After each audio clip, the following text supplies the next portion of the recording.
right, Mel. Let's start with you. Can you tell us, just a little bit about yourself? Yeah, born and raised Baltimore City. Um, from the projects, Second Terrace projects, didn't want to, like become a product of my environment. So I always wanted better for myself. Um, Sports kept me, like focused, kept me motivated, to push forward that in my family. Um, my dad raised me and my brothers. I got a big family though. So 7 little sisters. I got 3 brothers, 2 younger than me, 1 older than me. We were very, very family oriented or whatnot. So, but yeah, other than that, I'm a down to earth person. Like I don't judge the book by its cover because you never know somebody's background. A lot of people see me and don't know where I come from or don't know like my upbringing and stuff like that. So I really don't like judge a book by its cover based upon like how like I live my life. My name is Latisha Davis, soon to be Mason. I like that. I grew up in Baltimore County, 2-parent household. I have a little brother. I don't have a big family like Mel, but I love my family. We're family oriented as well. I work at Social Security. Went to Coppin State University undergrad. That's where I met Jamell. And I went to UB for my master's. And something about myself is that I guess you could say I'm laid back. I'm kind of like a quiet person until you really get to know me. And then once you get to know me and I'm comfortable around you, then you can't shut me up. I also just started a business. It's Rational Glam Interior. Decorate homes. Right now it's the holiday season, so I'm really excited about just decorating Christmas trees and things of that nature. And yeah. Dope. What's the story of how you two met? Which one of you had the best story? Every time we're asked this question, I feel like it's like that Martin episode. Like Martin has his own version and Gina has his own version. Her So own version. Well, go ahead. I'm listening. no, I'm gonna let you go. Go ahead. I want to hear this. I met Jamell at Coppin State University. I want to say, well, I don't want to say I met him, but I saw him. Yeah. That's what we need to get to because all right, we both noticed each other at different times. So like when Tisha noticed me, I didn't notice her noticing me. And when I noticed her, she never noticed me noticing her. And it was all around like the same time frame. Like it was probably within days because it was that first semester for me. It was my first semester actually at Coppin. But go ahead, I want to hear this. So I remember, I think it was world history. Was it world history class? It was definitely a history class. It was a history class. I can't remember what it was, but I remember sitting at my desk and I just saw this young chocolate man walk in the room and I'm like, who is that? Me. It was like this aura was around like, oh. And he didn't even notice me, like as he said, but I think that was the last time I actually saw him. It was just like this one-time thing where I saw this man and then he disappeared. And I don't know at what point I dropped the class. That's what happened. I found a different teacher. I did not like that professor. I dropped the class and picked up another professor's class because one of my homeboys was like, "Yo, you need to, jump over to this professor. That's gonna be the best course for you for that." So I was like, "All right, cool." And I dropped the class. That's probably why she ain't see me in that class no more. And then I don't know at what point you saw me, but. All right, so like I said, it was around the same time frame because it was first semester. I can't say if it was like days from that or what, but I was walking across campus. And as I'm walking across campus, I seen you coming out Grace Jacobs. But you had like this business mindset walk, like you on a mission. Like, I don't care what's going on this campus, because when you're in college, everybody, interacting with everybody mingling, everybody want to get to know people and stuff like that. But that wasn't your demeanor. nah. You was just walking, and I was like, who the? I'm like, who is this? Mm-hmm. And I think you walked straight to the library.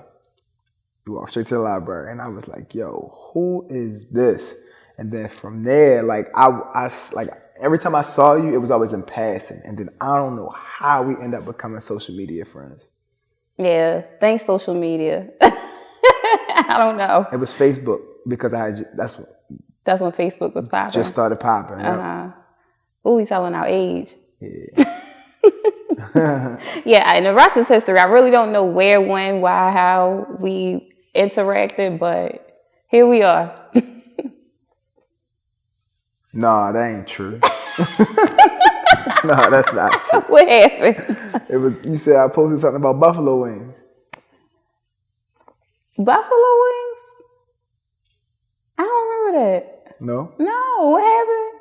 When it was like, what was the buffalo wing post? Somebody bring me buffalo wings or something like that. Oh, well, I mean, that was after we started talking or whatever, and then I brought you buffalo wings, Yeah. but I don't know. I didn't even remember that it was from a post, though. Yeah. Okay. That's how it came up. Oh, well, anyway, he basically said that if somebody wanted to be with him, to bring him buffalo wings, so I brought him buffalo wings.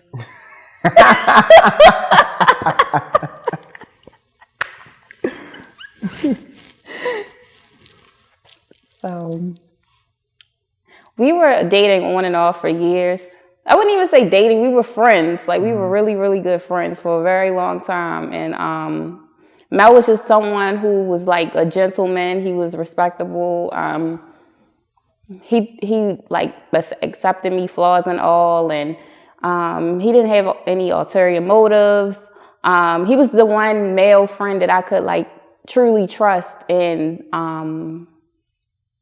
that's why I guess I fell in love with him. So yeah, it was like I can't say it was an off and on thing, because we wasn't not really like dating or nothing like that. We were just always good friends, and we talked to each other about any and everything, and then it was just like, it'd be times where, in life, you just got different endeavors. So like, Tisha got real busy with like grad school, like, man, this when I was like very, very active with my fraternity. It was just a lot of stuff that was going on, where you just move forward in different endeavors or whatnot. And the last time, we rekindled, it was just like, this what we going to do with this? We ain't getting no younger. Yeah, we here again. What's up? Like, and that's when they went ahead and we just, got official. Mm-hmm. Got official. Something unique about Mal is that he's good at everything he does. Like, literally, I've never met anyone who is good at anything he tries the first time. It's kind of unfair. Like, when it comes to sports, cooking, just anything. Like, if you ask Mal to do something, he's going to do his best at it. And you're going to think that he did it before. So I think that's something unique that really stands out to me, and I hope that those genes are passed down to our children. I think that's the Capricorn in me, probably. Probably what that is. I wouldn't even say all that. It's Tisha's drive, her passion. Like, once she set her mind on something, she gonna go 1,000 at it. Like, for example,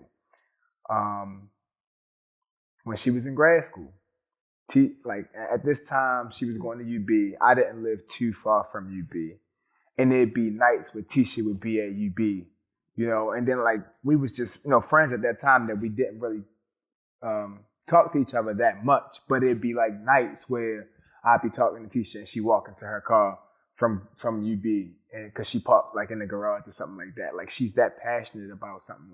Like when it was time to go at there. Like that second degree for her, like she, put our focus toward and went forward. Same with RGI, Rational Glam Interior. Like, she had this thing like, I wanna do this, I wanna do that.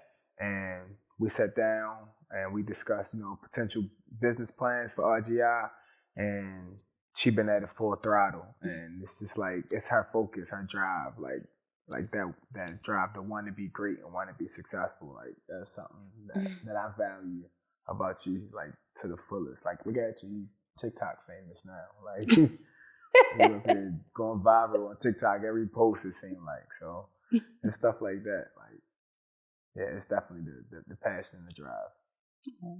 Thank you. I can't, like, if I had to say what made me realize that Tisha was the one for me, I can't pinpoint it on one particular thing. It's a number of different things. As we mentioned already, like, we have been friends, for a various long point in time. We originally met in 2009. We didn't get serious until 10 years after that. So like, just the relationship that we had in between time, and then, like, I don't ignore signs. We kept rekindling and coming back for a reason. And then, like, the communication, like, is same, like Tisha said, like, I'm not perfect. I know I'm not perfect. I have flaws, but Tisha never judged me based upon any of my flaws, and accepted me and loved me for who I am. It's stuff like that makes, your heart as a man grow fond of that person. The trust that she has in me. Like, it be times where me and my homeboys meet up, and we'd be out until like 3 and 4 in the morning. You know what I mean? Like, the average female would be upset and, what's going on? Like, you got to be out here doing this and doing that. But, Tisha understands and knows the friendship I got with my friends, and she know that, like, most of my homeboys are married, have significant others as well. We ain't doing nothing. We just out vibing, drinking, playing the game, like, stuff like that. Like, we ain't, you know what I'm saying? We chilling for the most part. We literally be on the basketball court shooting the basketball for $1 or something for hours. It'd be stuff like that we'd do. And, just the fact that Tisha just willing to accept, my lifestyle, and, like, be a part of it, and also help me grow. Like, she has helped me grow in a level that I have never had in my life before.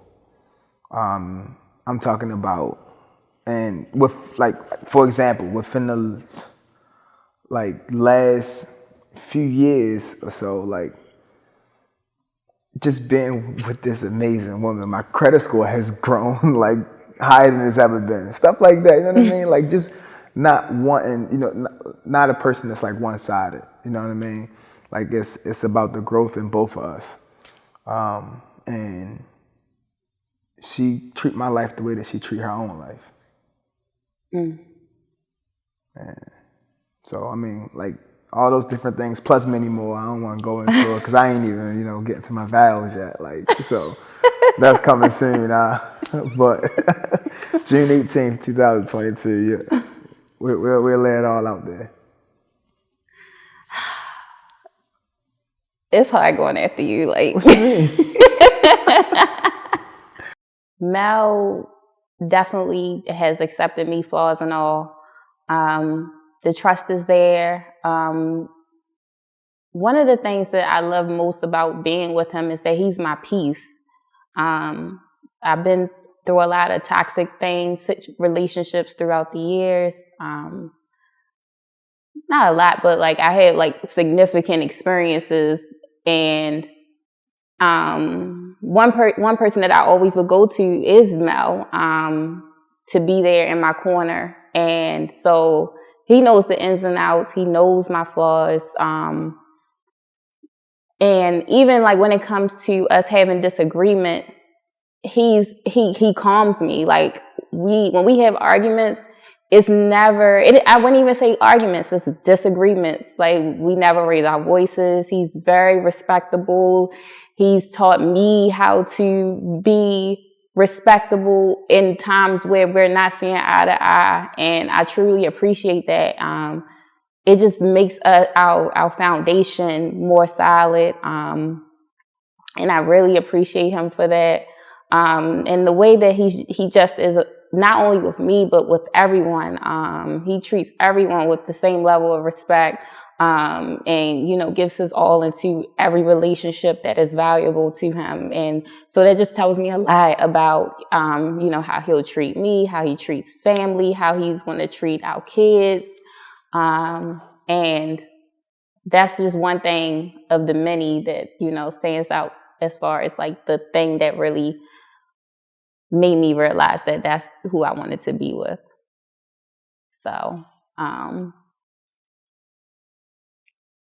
you're my piece.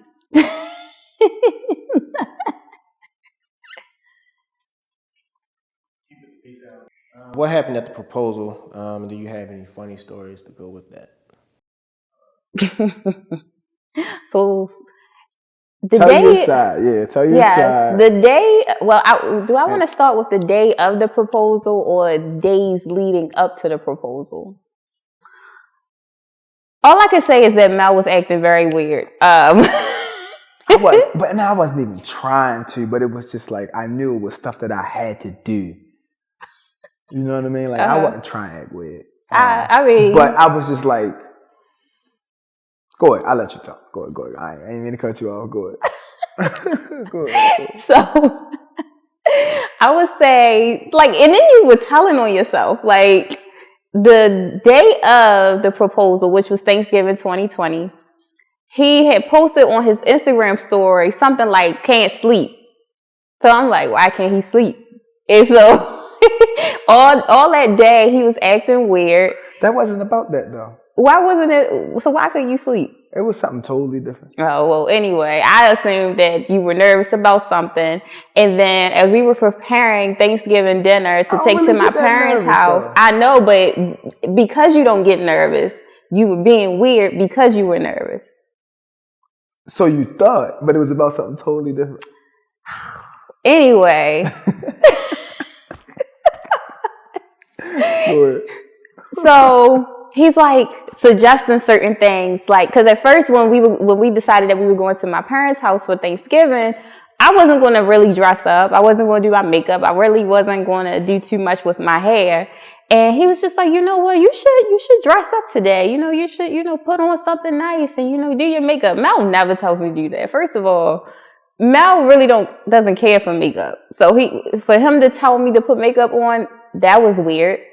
Then he was rushing me to get to our parents' house who lived 5 minutes away from us. And then he started like cleaning up behind me. Not to say that Mel isn't like clean, but he was like really like trying to make sure that our home was clean before we left. And so I'm like, something's going on. Something's really going on. I even text my friend Alexis and I was just like, I sent her the eyes like, you know something? And she's like, girl, what's going on? But anyway, we leave. Did she know? She didn't know. She didn't know. But it was just like speculation. I had mentioned something to her before. Like, I think Mel going to propose to me. And so we leave out the community. And where he did surprise me is that I didn't know that the proposal was going to be in our home. And so when we left out to go to my parents' house, he says, well, I left something at home. I need to turn back around. So we come back around. He parks in the garage. And I didn't even think about it. That's weird because you could have just parked out front, but you didn't. So you parked in the garage. And you said that you was going to go run in and get something. And then I'm sitting in the car waiting. And about 5 minutes go by. And then you tell me, hey, I'm taking a little longer than I thought. Can you come in, please? And so I get out the car and I'm walking down the hallway. And I feel like a whole transition happened. Like I went from one dimension to another. I know that feeling. And when I opened the door up, there he was with family and friends surrounding the room. Yeah, so let me tell y'all the backstory of it all. Tell y'all my part. All right, so first and foremost, I already knew you had speculations, which didn't bother me because you can speculate all you want. You feel me? You can even know it's about to happen, but for it to happen in front of you is a whole different feeling. Right. So that's true. That I didn't, you know what I'm saying? I wasn't tripping off of, like trying to hide it from you 100% at all. I just wanted to go about it a different way. So, like Tisha said, we leaving to go to her parents' house, who literally lives 5 minutes around the corner. What she don't know is my parents, her cousin, her brother, my brothers, like I kept it close knit because this was peak of pandemic. We was only going to do close siblings. Like we was only going to do immediate family, parents, siblings. That's it, or whatnot. So everybody was literally in the AMC parking lot, just waiting for me to give the signal, like, when can we come in? I gave my brother the code to get in the apartment when we left out. I gave him my spare key, everything. So I'm like, I need you to just get everybody. When I say go for it, get everybody in the house, and then I'm gonna come back around there, and then I'm gonna come in there and give y'all instructions before Tisha even get back into the apartment. So we literally drive out of the garage, get around the corner before we about to get on the highway, and then I left something. So we U-turn. So when we U-turn, come back, I parked in the garage, like she said, on purpose, because I knew I was going to ask her to get out. So I parked in the garage. When I parked in the garage, my plan was to go in the house, tell everybody how I wanted them to be, situated or whatnot, and then call her. So I get in there, and it's funny, because everyone that saw the engagement video, you can actually hear and like the things I'm about to point out what happened. So I walk in there, and everybody looking at me all crazy, and I'm like, so I walk in, I'm like, all right, boom, this is what we're gonna do. I'm straight to business. Look, let's go ahead, let's get this is what's gonna happen, this, that, and the third. So as I'm telling everybody what to do, my dad holler, you don't want us to go in the room and then come out and say surprise? No, it's not like a surprise party. This is an engagement. Like, no, what are you doing? Like, no. I want you to stay right there. I want her to walk in and see everybody. I said, and if it ain't hit her before then, it's going to hit her right when she see everybody. So, and then my father had his hat on in my house. Who he always, when I say always growing up, it don't matter who it is, me, my homeboys, my uncles, whoever, anybody walk in his house with a hat on, he gonna tell you take it off because he believe in bad luck. Take your hat off in my house. You're making my house poor. That's what he gonna say. So he's sitting there telling me this, that, and the third about the engagement or what we should do. And I'm telling him, no, I already thought all of this out. And then he got his hat on in my house. So I say, and take your hat off in my house. And then he was like, you right, I'm sorry. And then probably like a minute go by, you can hear him tell my stepmother, like, why you didn't tell me I still have my hat on? How you gonna blame her? So I called Tisha like, hey, look, I'm taking a little longer than I expected. Can you just turn the car and come in the house? So she was like, I'm already walking down the hallway. I said, okay. Y'all, she coming. So, remember when I said I really don't get nervous? This is the one time I got nervous. You know what I mean? I did. I got nervous. Because this is a step that, I am taking for the rest of our lives. Like, I'm nervous. So even me being nervous, I play it cool. Like, I'm not nervous. You know what I mean? So she walked in, and one of my homeboy Andy, him and his wife was there. They wasn't supposed to be there. They came anyway. But they were there. Like, they just put up, they was like, forget that, we're not missing this or whatever, not. They wasn't supposed to be there. But they was there. Shout out to them. Yeah. Andy always tell me, like, man, you walked in there, said, you walked in there like you was on skates, like you was gliding. He was like, man, he said it looked like something out of the movie. But Tisha came in, you know, I asked her to walk over. We literally standing in the middle of our family at this point in our own living room. Mm-hmm. And when I get on my knee to actually propose, my niece, who probably was like, how old was Jada at this time? 5, 6. She probably was like 5. She is to my left, hiding in between my stepmother legs, just looking. And you hear her say, "Oh my God." And I was like, oh, I can't pay attention to her right now. But I'm tripping off of that. Like, she literally goes, "Oh my God." And it's funny. But that was probably one of the most adorable things that I've experienced, you know. Mm-hmm. And I wouldn't, you know, like, change anything about our engagement at all. Like, that's going to be forever in my heart. Mm-hmm. Yep. Yo. Yep, was. Oh, we didn't mention how I wore your jacket that you had the ring in, and I didn't know. What night was that? I went to the gym one morning. You went to the gym one morning. Right. I bought the ring, and I had the ring forever, it felt like.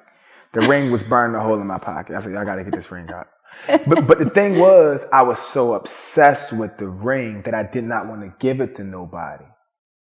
So, like... you didn't trust anyone with it? No. It's, you know what? This ring going to be on me at all times. I die for this ring. For real. Like, that was that is how I felt. Like, that's still how I feel. Like, no, I'm not giving nobody this ring. This ring go with me. Wherever I go, this ring go with me. So I kept it in my jacket and my coat.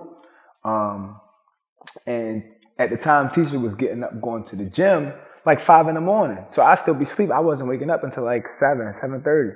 And I kept the ring in one of my coats, one of my jacket pockets.